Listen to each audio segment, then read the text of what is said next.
Alright guys, magandang hapon. So ngayon, nasa ano tayo? Kalasangan. Dito ko kasi pinatayo yung katas ng katas ng pag-vlog ko. Pakita ko sa inyo yung swimming pool na naipagawa ko sa resulta sa pag-vlog ko. So ngayon, papakita ko sa inyo kung gaano ka lawak, tapos yung yung kulay, tapos yung design. Pakita ko sa inyo din. Lang muna ito, pre-entrance, wala muna ang entrance fee dahil kakabukas lang natin. Tara. Medyo mahirap pa nga yung daan kay di pa natin na paggawa yung daan, di pa natin napalagyan ng simento, pero malapit-lapit na rin.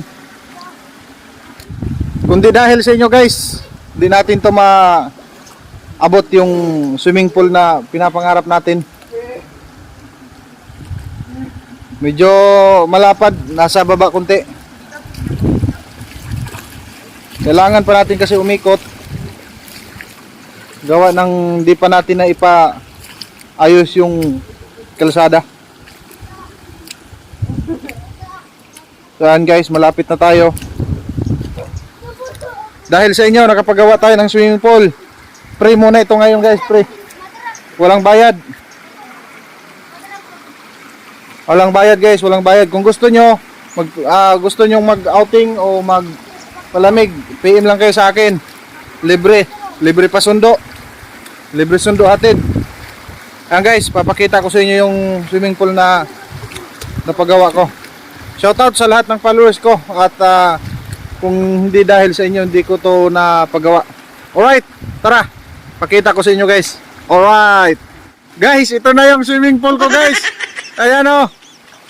May mga naligo na mga tikiting. Alright. Wow. Oh, di ba libre? Ayan yung swimming pool ko. Ano ko sa inyo, libre oh. Oh. Libre labahan tunga sa sako.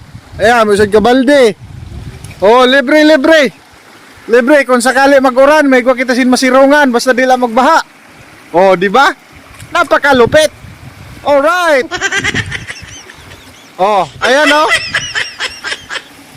Fresh na fresh yung dating. Kasi nasa ilalim ng kakahuyan. Alright.